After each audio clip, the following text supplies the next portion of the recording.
AP మాజీ ముఖ్యమంత్రి జగన్ కి బిగ్ షాక్ తగిలింది. ఆయన నిర్వహిస్తున్నటువంటి భారతీ సిమెంట్ కంపెనీకి నోటీసులు జారీ చేసింది. 2 లైమ్ స్టోన్ మైనింగ్ లీజులకి ఇప్పుడు నోటీసులు జారీ అయ్యాయి. అయితే సున్నపు రాయి లీజులకి ఈ వేలం ద్వారానే ఈ యొక్క కేటాయించాలనేది కేంద్రం డిసిషన్ తీసుకుంది. National mining development corporation decision తీసుకుంది. అయితే దానికి అనుగుణంగా ఇప్పుడు రాష్ట్ర ప్రభుత్వం ఇటు జగన్కి సంబంధించిన కంపెనీ భారతీ సిమెంట్కి నోటీసులు జారీ చేసింది. సున్నపురాయి లీజులని ఈ వేలం ద్వారానే తీసుకోవాల్సినటువంటి ఆ సదరు కంపెనీ ఈ రకంగా తీసుకోవడం పైన నిబంధనలకు విరుద్ధంగా ఉందని చెప్పి నోటీసులు జారీ చేసింది. సో మా ప్రతినిధి ఏపీ ఇన్పుట్ ఎడిటర్ కృష్ణమోహన్ ఉన్నారు మరిన్ని అప్డేట్స్తో. కృష్ణమోహన్, ఈ 3 కంపెనీలకు లీజుని రద్దు చేయబోతున్నారా అనేటువంటి చర్చ మొదలైంది.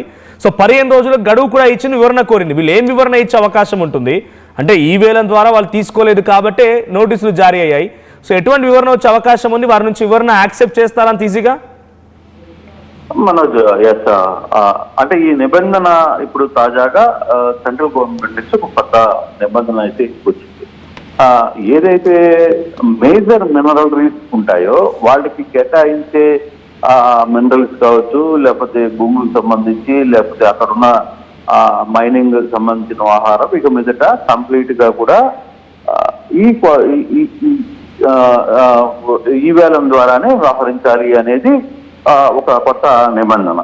అయితే వీళ్ళకి అప్పటికీ గతంలోనే కొంత మినరల్స్ వచ్చున్నాయి కాబట్టి కేవలం భారతీ సిమెంట్ ఒకటే కాదు, రాంకో సిమెంట్, భారతి, తర్వాత అదానీ మినరల్స్, తర్వాత ఇట్లా 3-4 ఆంధ్రప్రదేశ్ లో పెద్ద స్థాయిలో ఉన్న అన్ని కంపెనీలకు కూడా గవర్నమెంట్ కేంద్ర ప్రభుత్వం సూచన మేరకు నోటీసులు ఇచ్చిన ప్రయత్నం అయితే చేసింది.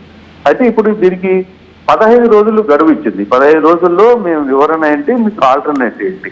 అయితే ఇప్పటికే కొంత ముందుగానే ఈ మినరల్స్ వీళ్ళ కంట్రోల్లో ఉన్నాయి కాబట్టి మరి దాన్ని రద్దు చేసే అవకాశం ఉంటుందా, లేదు కొనసాగించాలి అనుకుంటే దానికి ఎలా వెళ్ళాలి, ముందుగా నిబంధనలు ఏవి చెప్తున్నాయి, సెంట్రల్ గవర్నమెంట్ కి సంబంధించిన నిబంధనలు ఏవి చెప్తున్నాయి, ఆంధ్రప్రదేశ్ కి సంబంధించిన నిబంధనలు ఏమున్నాయి, వీటన్నిటిని కూడా కొంత చూడాల్సిన పరిస్థితి అయితే ఉంది. ఇప్పుడు అసోసియేట్ సిమెంట్ కంపెనీ కావచ్చు, అంటే అది అదానికి సంబంధించిన, తర్వాత రాంకో సిమెంట్ కావచ్చు, భారతీ సిమెంట్ కావచ్చు, వీటన్నిటికీ కూడా ఈ నోటీసులు ఇచ్చిన నేపథ్యంలో వీటికి ప్రభుత్వం అందులో ఇవన్నిటి కూడా సెంట్రల్ గవర్నమెంట్ నుంచే నోటీసులు ఇచ్చారు కాబట్టి సెంట్రల్ గవర్నమెంట్ ఇచ్చిన నోటీసుల ప్రకారం ఏ విధంగా ఈ నోటీసులు రియాక్షన్ చేసుకుంటారు. అంటే ఇప్పటికే సున్నపురాయి లేకపోతే మైనింగ్ వీటికి సంబంధించిన అన్ని ఈ 4-5 మేజర్ కంపెనీలకు ఇవన్నీ కూడా మేజర్ మినరల్స్ కిందకు వస్తాయి కాబట్టి అంటే ఎక్కువ స్థాయిలో వీళ్ళ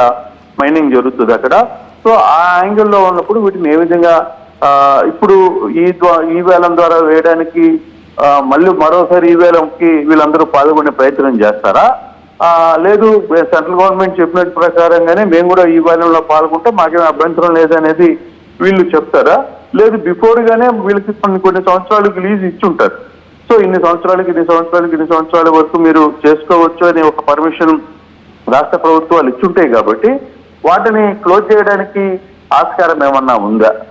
సో ఇది పూర్తిగా ఆంధ్రప్రదేశ్ లో చాలా మినరల్స్ కి మేజర్ మినరల్ గా ఉన్న ఈ కంపెనీస్ అన్నిటికీ కూడా రాష్ట్ర ప్రభుత్వం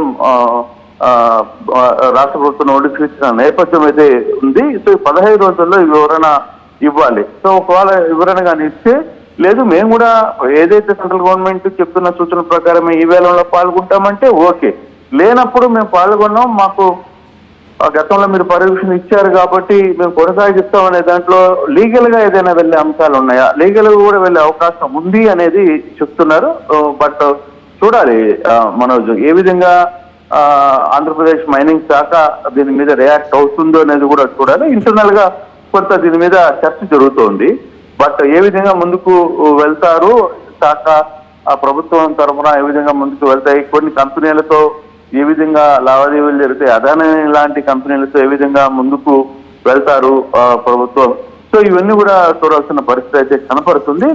ఇప్పుడు ఆయా కంపెనీల నుంచి ఎటువంటి వివరణ వచ్చే అవకాశం ఉంది? అంటే రాష్ట్ర ప్రభుత్వానికి వివరణ ఇస్తారు, డైరెక్ట్ గా కేంద్రానికి వివరణ ఇచ్చే అవకాశం ఉందా? ఆ వివరణని ఎలా తీసుకోవచ్చు ప్రభుత్వం? అంటే చాలా పెద్ద కంపెనీస్ 3 కూడా, భారతి కానివ్వండి, రామ్కో కానివ్వండి, అదానీ, ఈ 3 కంపెనీలకు సంబంధించి ఇప్పుడు ఈ ఎక్స్కవేషన్, ఈ లీజ్ కనుక ఆగిపోతే ప్రొడక్షన్ కూడా నిలిపివేసే అవకాశం ఉంటుంది.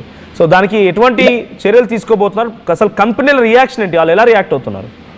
దీంట్లో 2 బేసిక్స్ కనబడుతున్నాయి మనకు. బేసిక్ గా ఇప్పుడు మనం ఒక కంపెనీకి సంబంధించి మనకి మైనింగ్ చేసుకోవచ్చు అనేది ఒక కాల పరిమితి ఉంటుంది. లేదు ఇప్పుడు 2027 వరకు కూడా ఈ మైనింగ్ చేసుకునే దానికి అవకాశం ఉంటుంది అని ఒక కాల పరిమితి ఇచ్చినప్పుడు, ఈ లోపల సెంట్రల్ గవర్నమెంట్ లేదు ఈ వేలం దాకానే చేయాలి అన్నీ కూడా అని చెప్పి వాళ్ళు ఒక డేట్ ఇచ్చినప్పుడు 15 రోజుల్లో వీళ్ళు వివరణ ఇవ్వాలి. అయితే ప్రభుత్వం కానీ ఈ వేలం నిర్వహిస్తే దాంట్లో మేము కూడా పాల్గొంటాం, మాకేం అభ్యంతరం లేదు అంటే సజావుగా జరుగుతుంది. అక్కడ ఈ వేలంలో ఎవరు ఎక్కువ పాల్గొంటే, ఎవరు దమ్ముంటే వాళ్ళు మైనింగ్ తీసుకునే పరిస్థితి ఉంటుంది.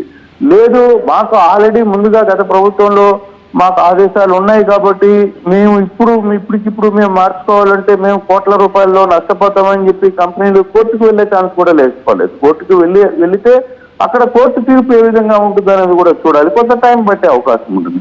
బట్ దీని మీద అదే ఇందాక నుంచి కూడా అధికారంలో కొంత సెంట్రల్ గవర్నమెంట్ ఇచ్చిన ఆర్డర్స్ ఇప్పుడు ఇచ్చిన ఈ ఆర్డర్స్ కొత్తగా వచ్చే వాళ్ళకి వర్తిస్తాయా, ఆల్రెడీ ఎగ్జిస్ట్మెంట్ లో ఉన్న కంపెనీలకు కూడా వర్తిస్తాయా అనేది కూడా చూడాలి. ఆ దిశగా అధికారులు ఎటువంటి నిర్ణయానికి వెళ్తారు. ఒకవేళ ఇప్పుడు భారతీ సిమెంట్ కావచ్చు, రామ్కో కావచ్చు, అదాని సిమెంట్లు మేము ఆల్రెడీ ఎగ్జిస్టింగ్ లో ఉన్నాం కాబట్టి మాకు గతంలోనే ఈ హామీలు ఇచ్చారు కాబట్టి ఇప్పటికిప్పుడు మళ్ళీ మేము మార్చుకోవాలి, ప్రభుత్వం ఏదో మార్చింది కదా అని చెప్పి మేము వెళ్ళాలి అని అనుకుంటే మాకు ఇబ్బంది పడతాం.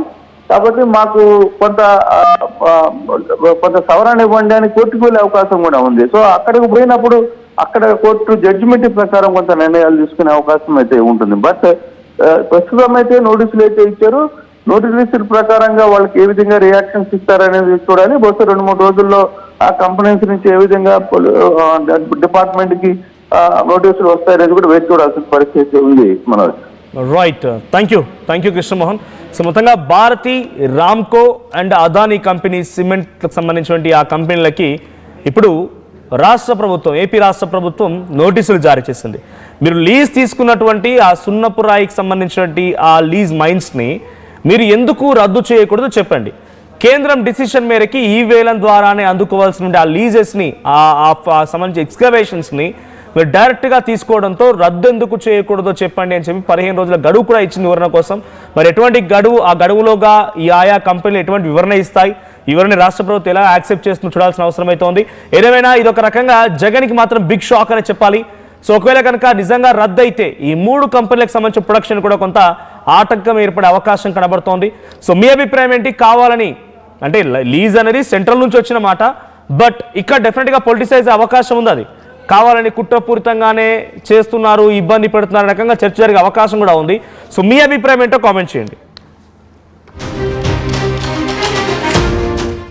నగల సామ్రాజ్యం పెద్దది, మన వేడుకల్లో నగల పాత్ర పెద్దది, నగల్లో మన సంప్రదాయం అది పెద్దది. అదే విధంగా నగలు కొనేటప్పుడు మీ సేవింగ్స్ కూడా ఇకపై పెద్దగా ఉంటుంది. అన్ని నగల తరుగును ముందు కన్నా ఇంకా తగ్గించాం. ఈ తక్కువ తరుగును చూస్తే వెంటనే నగలు కొనేస్తారు. డైమండ్ జ్యువెలరీ ధరలు కూడా పెద్ద లెవెల్లో తగ్గించాం. ఇకపై అందరూ డైమండ్ జ్యువెలరీ కొనుక్కోవచ్చు. ఏ ఆఫర్లోనూ పక్కదారి పట్టకండి. ఇక్కడికొచ్చి కంపేర్ చేస్తేనే తెలుస్తుంది మీకు ఎంత పెద్దగా డబ్బులు ఆదా అవుతుందో అని. మా తరుగు కన్నా ఎక్కువ ఇస్తే మీరు కష్టపడి సంపాదించిన డబ్బు వృధా చేసినట్టే.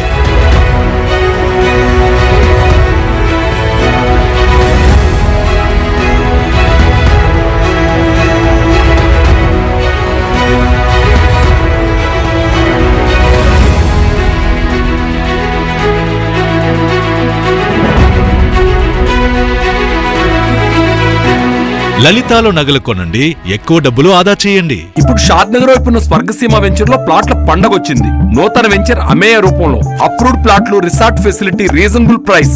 స్వర్గసీమ వారి నూతన వెంచర్ అమేయ. జలుబు, తలనొప్పి, మోకాళ్ల నొప్పులు మరియు నడుము నొప్పి వీటన్నిటికీ ఒక ఆయుర్వేద ఉపశమనం శాస్త్రీ బామ్.